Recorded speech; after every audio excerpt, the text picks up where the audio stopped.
estar falando hoje, né? Nós vamos estar falando hoje do medo. Você vai lá no versículo 35, uma das últimas coisas que fala lá é sobre o medo. Então, hoje nós vamos falar que em Cristo, não é porque nós somos corajosos das coisas de Deus, a gente vai ver que não. Em Cristo, nós somos mais que vencedores sobre o medo, tá bom? Semana passada, né, nós estávamos falando de outros tipos de vitória, né? Vitória sobre a preocupação, né? E hoje nós vamos falar sobre a vitória que a gente pode alcançar sobre o medo. Então a gente podia fazer a pergunta, né? Quem é que nunca teve medo? E às vezes as pessoas têm medo, né? Medo, tem gente que tem medo de ficar sozinho, né? A Lara, lá, por exemplo, lá em casa, né? Ela não gosta, né? O negócio dela, ela tem que ter alguém lá. Se passar um gato em cima do telhado é porque alguém vai roubar a casa, que nem estava aqui naquele dia, né? E aí, tem gente aqui e tal, né? Pode ser que teve mesmo, né? Alguém abrindo o portão, mas pode ser só alguém batendo no portão. Então tem medo, né? Tem pessoa que tem medo de ficar sozinha. As crianças têm, já disse para vocês, elas têm medo de ficar sozinhas, né? Mas os idosos também têm, já repararam? Que quanto mais a pessoa vai ficando idosa, mais ela não quer ficar sozinha também, porque ela pensa assim, olha, e se eu cair, quem vai me levantar? Né? E se acontecer alguma coisa comigo, quem é que vai me acudir? Porque ela já sabe que ela já não tem tanta força. Então, às vezes, há um medo de ficar sozinho, né? Um medo de ser rejeitado. Agora, esse é um dos maiores medos que nós temos hoje, esse medo de ser rejeitado, né? Os jovens, os adolescentes, eu vou ser rejeitado pelo grupo. O que tem, né? A gente fica pensando, é que hoje a gente fica pensando, mas quando a gente é jovem, eu tenho que usar a mesma roupa que eles usam, eu tenho que pensar que não, né? Mas isso aí faz parte do medo. Medo de ser rejeitado, medo de ser despedido, né? A pessoa tem medo, começa a trabalhar, né? Aquela fobia, se eu fizer alguma coisa errada, eu vou ser mandado embora. Ele nem sabe o que o patrão está pensando. Tomara que ele fique firme, para mim não ter que pagar outra pessoa, ter que despedir, ter que treinar tudo de novo. Não é assim que o patrão pensa, né? O patrão, ele não pensa que eu quero mandar esse camarada embora. Não, ele quer que você dê certo. Por quê? Porque dá muito trabalho contratar uma pessoa. E depois treinar a pessoa, fazer aquela pessoa, sabe assim, gostar do trabalho e tudo mais. Então não é uma coisa fácil. Então, ele não tem a ideia de te despedir. Ele também, né? Mas a pessoa tem que ter medo. Não, você vai acabar sendo despedido, né? Eu vou abandonado, né? Eu tenho medo de ser abandonado. Não, né? Mas tem pessoas que é assim, pensa, o fulano vai me largar, meus filhos vão me deixar. É um medo, tem gente que tem esse tipo de medo, né? Outros têm medo de fazer teste. Vou tirar a carteira, vou reprovar, né? Mas nem foi ainda, né? Esse acaba reprovando, de tanto medo vai lá, acaba reprovando. Mas não é. A pessoa que está ali também, é claro, né? Eu já trabalhei na autoescola, né? E quando eu era menino, tem gente que eu sei, tem gente que é ruim, sabe? Tem pessoa que vai lá, está lá, coisa e tal, né? Mas se a pessoa fizer tudo certinho, você pode até errar uma vez ou duas que não vai ter problema nenhum. Então, para que esse medo, né? A maioria das pessoas quer que você tire a sua carteira, que você passe naquele exame, né? Medo de ser magoado, medo de ser decepcionado, né? E muitas pessoas fazem isso, eu nem vou começar nada, né? Eu nunca vou namorar ninguém, porque eu tenho medo de ser magoado, decepcionado, né? Não, cuidado com esse tipo de pensamento, com esse tipo de medo, né? E tem gente que tem medo de catástrofe. E essas pessoas que têm medo de catástrofe, graças a Deus moram no Brasil, né? Se morar no Brasil, eu falo, graças a Deus, se ele morar no Brasil. Porque que catástrofe a gente tem aqui no nosso país? Pensa bem, né? É uma das coisas que o filho do meu irmão Reinaldo lembra em oração, né? Aqui não tem café, é verdade. Olha, da onde vieram os batistas lá nos Estados Unidos para ensinar a palavra de Deus para a gente, todo ano lá tem o quê? Tem um monte de tornado. Vem aqueles vídeos, aqueles vendavais e leva tudo, sabe? Leva carro, leva casa. Então, veja, as casas têm que ser feitas de um jeito que a pessoa se esconde lá dentro de um banco lá, né? Mas lá tem lugar que tem terremoto, né? Todo tempo treme alguma coisa. Tem lugar que tem aqueles, sabe, como é que fala? Vulcão, né? Olha lá. Então, se a gente pensar, aqui no nosso país, você pode ficar sossegado, né? E aí, meus irmãos, tem aquele medo de ficar doente, tem medo de morrer, né? São vários medos que a gente pode pensar aqui. E se você pensar assim, eu queria ser que nem aqueles camaradas, ou aquelas camaradas valentes, valentão que não tem medo de nada. Eu não conheço essas pessoas. O fulano não tem medo de nada, fulano é valentão. Está lá com um revólver desse tamanho, né? Ou sai andando com um pedaço de pau, um pé de cabra. É esse que é medroso. Porque se ele não tivesse medo, ele não andava nada, não é verdade? Aquele pessoal lá que fica lá na favela, lá, aqueles, sabe, aquelas metralhadoras, mas só um valente. Se fosse valente, não estava armado. Se fosse valente, não saia com um pedaço de pau com uma faca na mão. Não é assim que é verdade? Olha o Davi. Davi, tadinho, né? Estava lá, ele era valente, ele não tinha nada na mão. Você agora que na mão com uma pedra tem que levar, né? Mas assim, você olha que esses valentão, eles têm medo também. Sabe por quê, meus irmãos? Onde está a origem do medo? Vamos para o livro de Gênesis. Vamos lá para o livro de Gênesis. Vamos para o capítulo 3. Vamos descobrir a origem do medo. Por que será que todas as pessoas têm medo? O Senhor falou todas as pessoas, alguma coisa que a gente não medo, né? Então aqui no capítulo 3, vocês sabem, né? Deus falou para Adão, para Eva, olha, vocês podem comer de toda a árvore que tem aí no jardim, mas a árvore que está no meio do jardim, a árvore do conhecimento, do bem e do mal, dela não comerás, porque no dia que dela comer, certamente morrerás. Aí um dia, a Eva estava lá, a serpente chegou e disse, Deus falou que não é para comer nada aqui, olha. Não, Deus falou que a gente pode comer, né? Deus falou, mas Ele falou que não é para comer daquela árvore dele, aquela lá, né? Ali no meio, aquela lá não é para comer, não é para tocar, né? Aí a serpente, né, tomada por Satanás, pegou e disse, mas é porque Deus sabe que no dia que você comer aquela árvore, você vai ser como Ele, você vai conhecer tudo, bem e mal, conhecer tudo, né? E aí, tanto o Adão, a Eva, depois como o Adão, eles comeram do fruto, desobedeceram a Deus. E Deus fez como Ele sempre fazia todos os dias.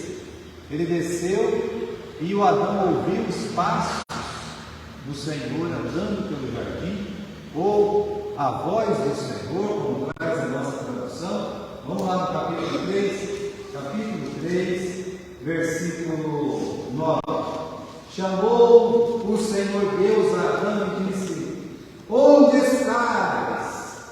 E disse, eu ouvi a tua voz soar no jardim. E eu fiquei o quê? Eu fiquei com medo. É a primeira vez que aparece no livro de Gênesis a palavra medo. E o livro de Gênesis é o primeiro livro da Bíblia. Então é a primeira vez que aparece o medo. Então qual é a origem do medo? A origem do medo é o pecado. Por que nós temos medo? Porque nós somos pecadores. Então enquanto tiver vida nesse mundo, você pode ter certeza, algum medo vai ter. E essa é uma realidade bíblica, essa questão do medo. Então, se você tem medo de uma coisa ou de outra coisa. Eu não tenho medo, né, de enfrentar a vida.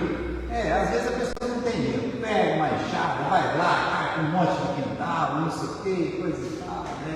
Mas aí ele tem medo de ir lá do outro lado da rua e conversar com alguém, né? Então, quer dizer, ele não tem medo de uma coisa, mas tem medo da outra. Mostrando para nós, meus irmãos, que o medo é uma das consequências do pecado. Há muitas consequências do pecado, mas o medo é uma das primeiras consequências que apareceu. O pecado da desobediência, da falta de confiança em Deus, por ter ouvido a voz de Satanás, e desde então a gente tem que ficar convivendo com o medo. Você pensar, quem é o pai da fé? Como se chama o pai da fé na Bíblia? Quem é o homem na Bíblia chamado o pai na fé? Quem lembra? Abraão. Parabéns, irmão Reinaldo. Abraão é o pai da fé. Aí eu pergunto para vocês, ele teve medo algum dia na vida dele? Teve. Pois ele, por medo de morrer, não omitiu por 2 vezes que Sara era a mulher dele. Olha lá, o filho dele também, por medo, fez a mesma coisa. O neto dele, Jacó, porque enganou o seu irmão, enganou o seu pai, ele viveu uma vida de medo. Um medo que durou 20 anos. Quer dizer, vai vendo que o medo sempre é consequência do pecado, né? O Pedro, ele teve assim medo também. Ele era um homem corajoso. Só que em determinado momento, quando Jesus foi preso, ele estava lá na fogueira, esquentando as mãos, lá, né? Não era festa de São João, não, mas ele estava lá na fogueira, esquentando as mãos, e uma mulher chegou e disse assim: você estava com aquele homem lá de Nazaré. Ele disse: Eu não, né? E ele negou Jesus quantas vezes? 3 vezes. Por que ele negou 3 vezes? Porque ele estava com medo de dizer que era um cristão. Olha que medo diferente. Do Abraão é porque ele não queria morrer, o Jacó também, mas agora preste bem atenção. O medo do Pedro é completamente diferente. Ele está com medo de ele dizer que ele é um cristão, sabe? Para não passar a vergonha de saber que o Cristo dele estava lá, preso, apanhando amigos, sendo esbofeteado, e ele dizia assim: Ele é o meu Senhor é aquele lá que está apanhando a vida. É um medo diferente. E aí você tem, meus irmãos, o Barnabé, é outro personagem muito corajoso, o Barnabé. Aí um dia ele ficou com vergonha de ficar junto com os irmãos que não eram judeus, porque eles comiam carne de porco, porque eles não eram circuncidados. Aí chegou o pessoal lá de Jerusalém, que era tudo rigoroso, sabe? A turma lá, e aí ele falou assim: eu não quero ficar com esse pessoal aqui não, vou ficar com esse pessoal aqui que é mais, né? Ele ficou com medo de ser rejeitado por pessoas importantes. Olha só, quantos medos diferentes de heróis da Bíblia. Nós estamos falando de heróis. Eu estou falando de pessoas que eles tiveram muita influência na vida de outras pessoas, mas todas elas, por algum motivo, tinham algo medo. Aí eu perguntei a semana passada, né? O medo, ele é opcional? Eu posso olhar e dizer assim: eu nunca vou sentir medo na minha vida. Eu posso dizer isso? Não pode, né? É a mesma coisa, meus irmãos, na raiva. Nós sempre nós falamos na raiva, na preocupação.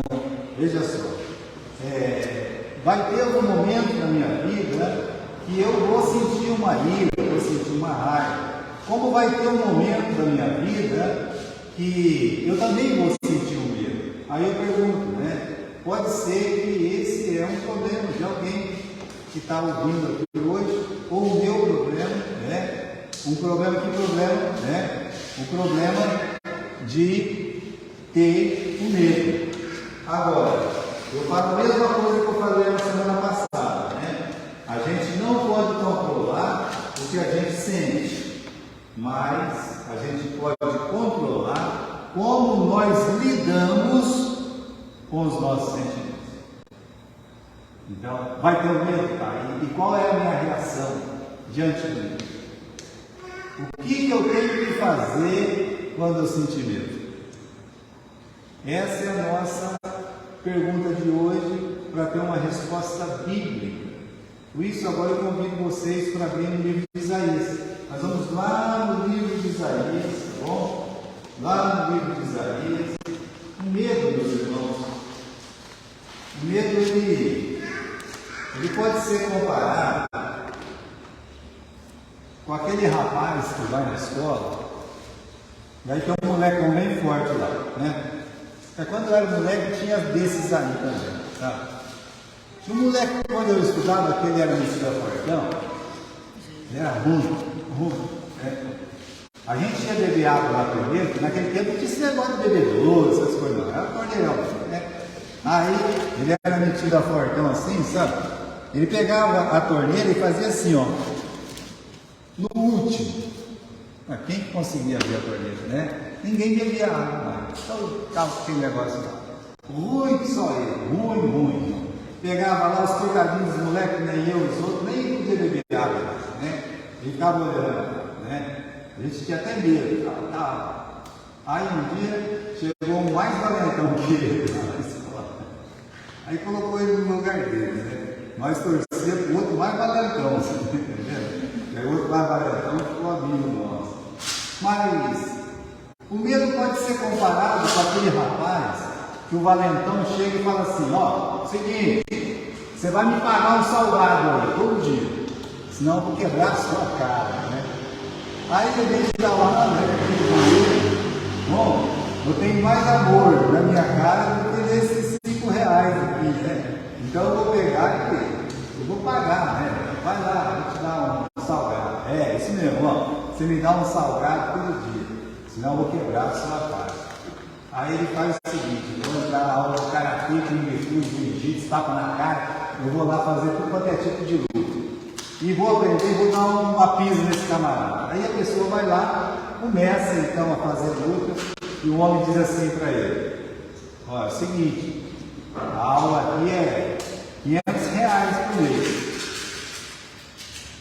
Aí ele pensa bem, fala: bom, mas eu não gasto tudo isso com o valentão lá, eu vou voltar a pagar o valentão, fica mais barato pagar o valentão do que pagar a aula, né? Ele não quer pagar o preço da sua liberdade. Ele não quer pagar o preço da sua liberdade. Ele prefere pagar o valentão. Ou seja, muitas pessoas preferem continuar com medo. E Isaías nos dá as respostas. Nós vamos para Isaías, então, capítulo 41, e versículo 10. Vamos lá? Isaías, capítulo 41, versículo 10. Já?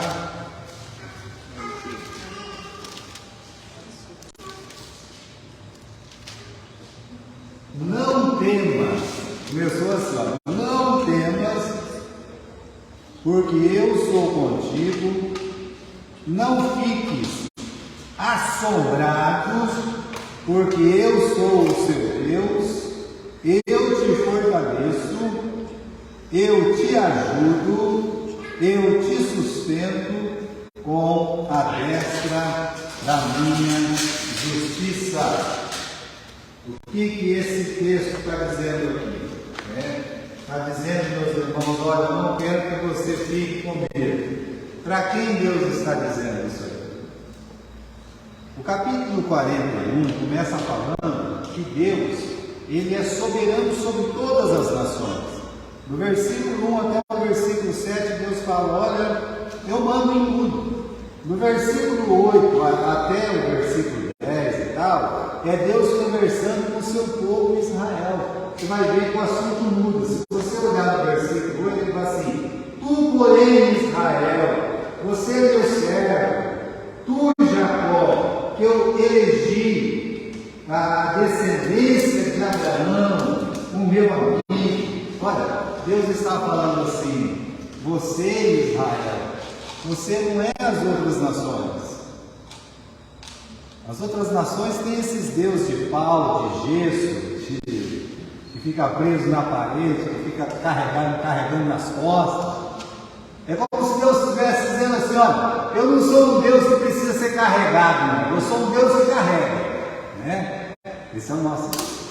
Então Deus está falando: você, Jacó, você é o meu servo. Não é isso que diz o versículo 8? Você é quem eu elegi. Mas Deus está dizendo aqui, tem uma outra coisa. Deus falou assim: você é descendente do Abraão. Como é que ele chamou o Abraão aí? A última palavra do versículo 8. O que o Abraão é de Deus? Amigo.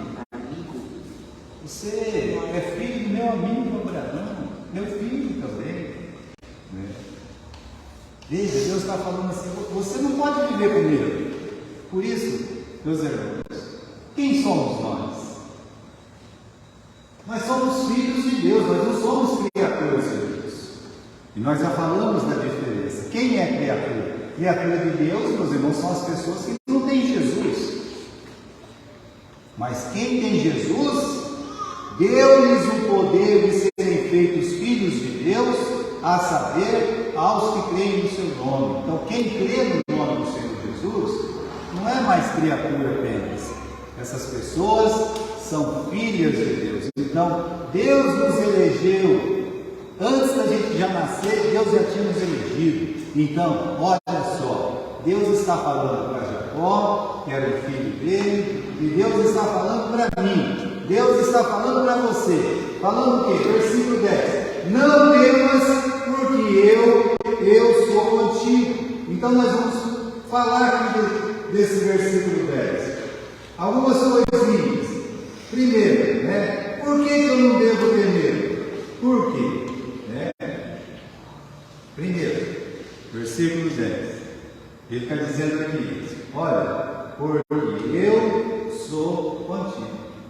Esse é o primeiro motivo que deveria cada um de nós lançar fora o medo quando o medo aparece. Quando você sentir medo, e é claro que você vai sentir medo, eu não sou normal porque eu sinto medo. Não, se você não sentisse medo, você não era normal. Como você tem medo, coloca na tua cabeça: olha, eu sou uma pessoa normal. Pronto. Agora, o que eu vou fazer? Qual é a minha atitude diante do medo? Deus está falando: para. Não tenha medo dessa situação. Por quê? Porque eu estou contigo. Então, primeiro, irmãos, seja encorajado pela presença de Deus na sua vida, ao seu lado, te carregando. Então Deus está dizendo: eu sou contigo, você não precisa ter medo, né? Irmãos, essa questão é muito importante, sabe? Olha o apóstolo Paulo. Ele era um missionário muito corajoso, mas muito corajoso. Só puxar o fio lá, né? E quando ele estava na cidade de Corinto, sabe o que a palavra de Deus diz? Que ele estava com muito medo. É duro, né? Eu estava lendo uma passagem do pastor João. Veja só, o pastor João tinha 81 anos. Bastante, mais que o irmão tem, né? O irmão tem 79, o irmão Reinaldo. Escute bem essa passagem. Escute bem. E ele foi abrir o último trabalho dele. O último trabalho do pastor João foi lá na cidade de Açaí. E aí, com 81 anos, alugou um prédio, arrumou os bancos, arrumou um púlpito, né? Abriu o trabalho. E ele estava chegando na cidade, Quando você vai chegar em Açaí, lá na montanha você vê toda a cidade, uma cidade de 25 mil habitantes, e aí ele estava lá no landauzão dele, né? E ele falou assim: eu senti um pavor enorme. E quando eu comecei a ler aquilo lá, eu estava lendo e estava assim, eu não acredito. Um homem corajoso daquele, ele disse assim: eu senti um medo enorme. E diz assim que na cabeça dele, o pastor João, ele foi para a Segunda Guerra Mundial. Então ele ficou algum tempo na guerra, alguns anos ele ficou na guerra. E ele participou daquele dia D. Sabe o que é o dia D? É aquela tomada da Normandia, né? Que morreram muitos soldados americanos de todas as nações, né? Porque eles tinham que se jogar na água, os alemães metralhavam lá de cima. Então ele viu aquelas cenas. Ele viu o mar inteiro banhado de sangue. Ele viu os amigos dele morrendo ali naquela praia. Aquele barulho de canhão, de metralhadora e tudo mais. Ele era timoneiro de navio. O navio que estava na frente afundou. O de trás afundou. Atacados. E ele estava lá, né? Você teria medo de uma situação dessa? Eu teria. Mas uma situação dessa, pastor? Pois é, ele diz assim, ele olhou para a Dona Alta, que era a esposa dele, que tinha a mesma idade que ele, e disse: Dona Alta, eu estou sentindo aquela mesma coisa que eu senti lá na Normandia. Tremendo assim. E ela disse: por quê? Né? E aí ele disse: medo dessa cidade, medo dessa gente. Parece que a gente vai lutar contra toda a idolatria, todas essas coisas aí, né? Sentindo aquele terror, sabe? Então eu fico pensando, se algum dia, meus irmãos, a gente sentir, se eu estiver lá na frente para pregar e sentir medo, é normal, né, André? Se o meu pastor João Guerreiro, que abriu tantas igrejas, ele sentiu medo um dia na vida dele, isso até me conforta. Mas aí ele considerou não o que ele podia fazer com 81 anos de idade. Ele considerou o quê? O que Deus podia fazer na vida dele, através dele. Ele foi para o culto, não tinha ninguém. Na segunda semana, não tinha ninguém. Na terceira semana, não tinha ninguém. E depois ele chegou numa semana, tinha uma família de japonês lá, 5 japoneses. Né? Ali começou a obra desafiadora. Hoje tem uma igreja progressista lá, tem uma igreja boa lá. Ele já morreu, mas foi ele que foi lá, o medo, e fez o quê? Venceu o medo. Porque se você sente o medo, o que o medo faz com a gente? O medo nos paralisa, né? Então ele entendeu que aquele trabalho não era dele. Ele entendeu que apesar de ele estar com medo, ele não estava sozinho. Ele estava com quem? Não temas, porque eu sou contigo. Então, quando você estiver com medo, lembre, você não está sozinho. Deus está com você. Ele não vai te deixar. Como Paulo. Falei, o Paulo está lá naquela cidade, ele sentiu medo. E aí Deus apareceu, Jesus apareceu para ele de noite e falou: Paulo, não temas, porque eu sou contigo. E vai pregar, porque eu tenho muitas pessoas para salvar nessa cidade, né? E ele foi lá, pregou, e muitas pessoas se converteram. Então, o que nós vamos fazer com o nosso medo? Nós vamos deixar ele nos vencer? É isso que nós vamos fazer? Não. Nós vamos entender, como crentes, nós entendemos que Deus está comigo. Se Deus está comigo, eu posso vencer esse medo. Eu vou enfrentar, né? É nisso que eu creio, porque Deus está dizendo, no versículo 10, não temos, primeiro, porque eu estou contigo. Aí, meus irmãos, o Paulo já estava velhinho, coitado do apóstolo Paulo, velhinho, foi preso, porque pregava o Evangelho. Chegou um dia lá, ele tinha que ser julgado pelo pior imperador que já teve em Roma. E ele fala assim, né, na carta dele: ah, eu tive meu julgamento e ninguém me acompanhou. Ninguém, todos da Ásia me abandonaram, deixaram ele sozinho na hora que ele mais precisava. Se você se sentir sozinho na hora que você mais precisa, e as pessoas que abandonarem, como abandonaram o apóstolo Paulo, lembre do que Paulo diz: mas o Senhor estava comigo. E mira, eu acho esse versículo muito, muito, muito lindo. Você quer ler comigo? 2 Timóteo. Vamos lá para o livro de 2 Timóteo. Vamos abrir lá. 2 Timóteo. E o capítulo é o capítulo 4. Olha lá. 2 Timóteo, capítulo 4.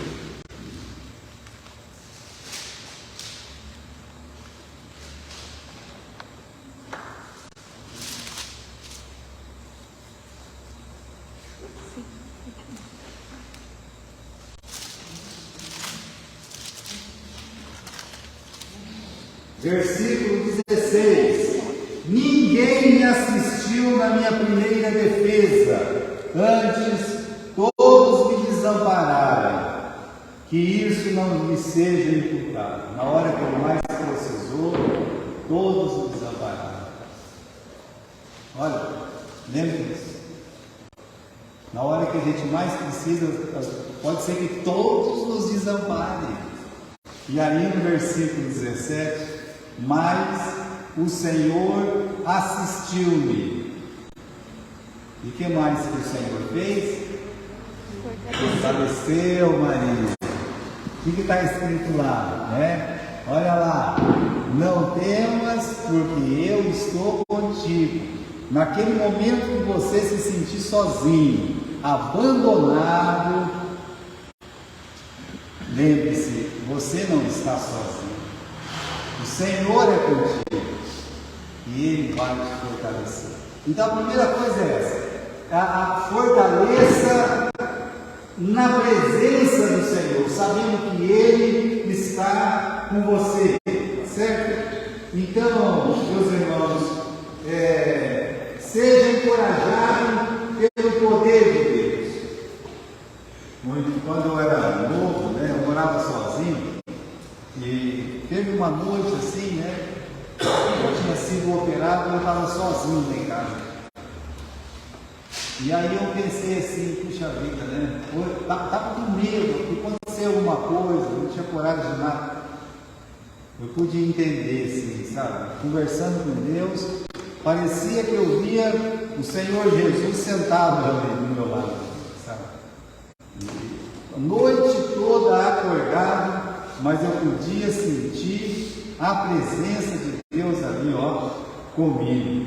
Naquela noite eu entendi: olha, Deus sempre vai estar comigo. Se eu tive que aprender alguma coisa, foi naquela noite da presença de Deus, que Deus, Ele estava comigo na hora que eu mais precisava e que eu estava sozinho. Então, sinta a presença de Deus na sua vida. Não esqueça disso. O medo, Deus está com você, Ele está lá. A segunda coisa: fortaleça-se ou seja encorajado pelo poder de Deus. Vamos voltar para o capítulo 41, versículo 10. Diz assim: não temas, porque eu sou contigo, e não te assombres, porque eu sou o seu Deus. Não te assombres. O que é ser assombrado? É a pessoa que está muito desanimada pelas coisas que estão acontecendo. O que é uma pessoa assombrada? Pessoa assombrada, você já assustou alguém na tua vida? Né? Já, né? A criança gosta de um assustar a outra, mas tem gente que é sem graça, né? Você está lá toda alegre, a pessoa vai BUM! A pessoa cai demais, assim, né? E aí você levanta bravo. Por quê? Olha só. Você, olhando, você entende essa palavra sombras aí. O que acontece? Você fica completamente sem ação. Então Deus está falando, não fique assombrado, ou seja, não fique desanimado a ponto de parar, de cair. Por quê? Porque eu sou o teu Deus. Então, lembre-se disso, você tem que ser encorajado pelo poder de Deus. Eu sou o teu Deus, né? Deus está dizendo, não se aflija, tá? Não permita que esse pensamento de medo tome conta da sua vida. Então, meus irmãos, é como se Deus estivesse dizendo assim, eu sou Deus, o teu Deus, e eu vou tomar conta dessa situação. Acabou. Um dia, estava lá Jesus dormindo no barco, e os 12 belezinhas em cima do barco, né? E Jesus dormindo lá embaixo. Daqui a pouco levantou um temporal no mar da Galileia, porque é um mar muito calmo, mas daqui a pouco levantou, não sabe? E eles gritaram, Jesus, acorde Jesus, o senhor não se importa que a gente está morrendo? E aí Jesus se levantou e deu ordem ao mar, e o mar se acalmou. Por que ele conseguiu fazer isso? Eles falaram assim, até o mar, até o temporal, até os ventos obedecem a ele. É o reconhecimento que Jesus é o quê? É Deus. Só Deus pode controlar o vento. Só Deus pode controlar as águas do mar. Quem é que pode controlar as águas do mar? Só Deus. Eu vou construir um dique aqui. Pode construir o que você quiser, né? Quando chegou o tsunami lá, os japoneses têm aquelas fortalezas deles lá. Quando veio o tsunami, o que aconteceu? Levou tudo, mas só Deus pode controlar os mares, os ventos, o sol. Só Deus pode controlar. Então ele está falando assim, não temas, eu tenho controle. Eu tenho o controle de todas as coisas. Eu sou o seu Deus. Você não precisa ficar assustado. Terceiro, vamos lá, seja encorajado pela presença de Deus, pelo poder de Deus. E aí está o final, capítulo 41, versículo 10. Eu sou o teu Deus. Aí ele fala assim, eu te fortaleço, eu te ajudo e eu te sustento. Então, olha só que importante aqui. Nós devemos ser encorajados pela presença de Deus, pelo poder de Deus e pelas promessas de Deus. Ele está fazendo 3 promessas aqui. Vamos ver as 3 promessas. Qual que é a primeira promessa? Eu te fortaleço. Qual que é a segunda promessa? Eu te ajudo. Qual que é a terceira promessa? Eu te sustento. São 3 promessas que Deus está fazendo quando a gente tiver com medo. Eu vou te dar força. Ele está falando aí. Deus promete te dar força. Deus falou, meus irmãos, para Josué. Josué, não temas. Não fica com medo. Eu vou te dar forças. Fique forte, corajoso. E ele continuou com medo. Aí um dia, Deus falou assim, eu vou ensinar uma coisa para ele. Levou ele lá, meus irmãos, pareceu um anjo, sabe, para ele. E ele já pegou a espada. Quem é você? Quem é você? Eu disse, eu sou o anjo que vim te ajudar. Meus queridos irmãos, olha, seja encorajado por essa primeira promessa de Jesus. Ele prometeu te dar força. É ele que deu força para Paulo lá na prisão. Ele dá força para você aguentar a situação. Coloque isso na cabeça. Eu tenho medo das coisas que estão acontecendo na minha vida. Deus vai dar força para você sustentar. É Ele que vai segurar na tua mão. É Ele que vai dizer para você, eu estou aqui do seu lado. E vai apertar a sua mão. E vai dizer, seja forte, rapaz. Eu te fortaleço. Salmo 71:6. Me diz aí, em Salmo 71:6.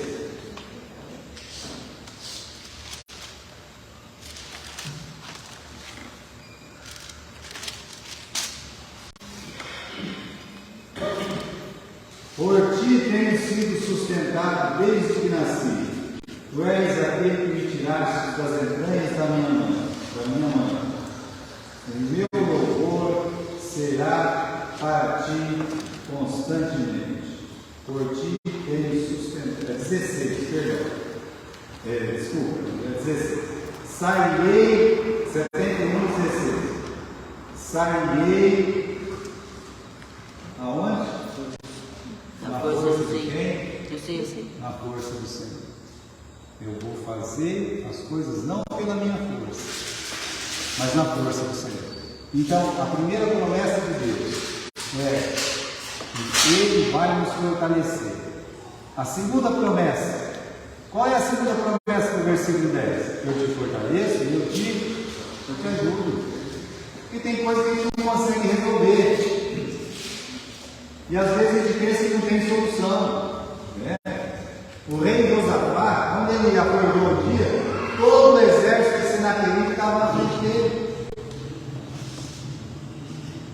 Era um exército de 300.000 homens. Estava lá, na frente da casa dele, do palácio, só os muros separados. E aí chegou lá no camarada e disse: olha, se vocês se entregarem, vai matar todo mundo aí dentro. Né? E escreveu uma carta desaforenta: ou vocês se entregam, ou vai morrer todo mundo. Entregue essa carta lá para o rei de Jerusalém. Aí o rei de Jerusalém pegou a carta e leu: ou você se entrega, ou nós vamos arrancar o seu pescoço, o pescoço dos seus filhos, o pescoço da esposa. Dá medo, né? Era tanto soldado lá fora. Eles tinham uns negócios lá de jogar umas ferras de ouro. Jogava, caía aqueles meio de ouro enorme lá, quebrava a cabeça do mundo. Aí eles então, vai fazer o quê? Sabe o que ele fez? Ele lembrou que ele era filho de quem? De Deus. Pegou aquela carta, levou lá no altar de Deus e disse: olha aqui, ó, aquele desaforento está falando tudo isso, né? Está falando que a gente não tem Deus. Eu estou entregando essa carta ao Senhor, ó. Falou para me entregar. Não vou me entregar, mas vou deixar essa carta na sua vida. Sabe o que Deus fez? Deus mandou um anjo e acabou com aquele exército lá fora. Como? Deus consegue. Deus fez uma confusão lá, acabou com aquele exército. É como se Deus estivesse dizendo para nós: não temas, porque eu te fortaleço e eu te ajudo. Aquilo que não tem solução para nós, tem solução para quem? Para Deus. Deus sempre tem uma solução. Ele é a nossa ajuda. E uma outra coisa, o terceiro ponto para a gente acabar, o que está escrito aí? Eu te sustento, eu te fortaleço, eu te ajudo, eu te sustento. O que é isso aí? Ele faz você ficar de pé. Você pode tropeçar. Tem um versículo que diz: cairá o justo 7 vezes, mas ele vai se levantar. Ou seja, Deus é que põe aquela pessoa de pé. Por isso, ele diz: eu te fortaleço, eu te ajudo, eu te sustento. Deus vai fazer com que você permaneça de pé. Deus não mente, são promessas de Deus. O livro de Coríntios diz que todas as promessas temos nele sim e o amém. Se ele fez essa promessa, ele é poderoso para cumprir. E nós vamos terminar agora lendo o capítulo 43 de Isaías. Capítulo 43 de Isaías.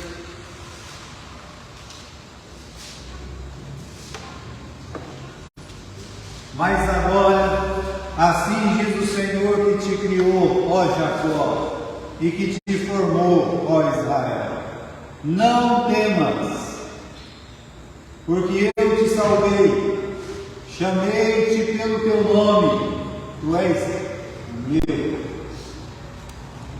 Jesus já te salvou, Jesus conhece o seu nome, e você pertence para Jesus. Versículo 2: quando você passar pelas águas, estarei contigo. Quando passares pelos rios, eles não te submergirão.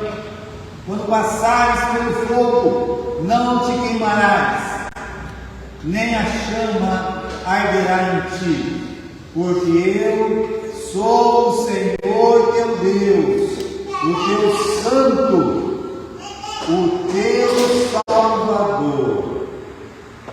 É porque Ele é o nosso santo, porque Ele é o nosso Salvador, porque Ele é o nosso Senhor, porque Ele é o nosso Deus, porque nós somos dele. Então, pode vir os mares, as águas, o fogo, Deus está dizendo: vocês me pertencem, eu não vou deixar vocês, nós não estamos sozinhos. É isso, meus irmãos, que nos faz vencer. Seja fortalecido pela presença de Deus, pelo poder de Deus e pelas promessas de Deus. Amém? Amém.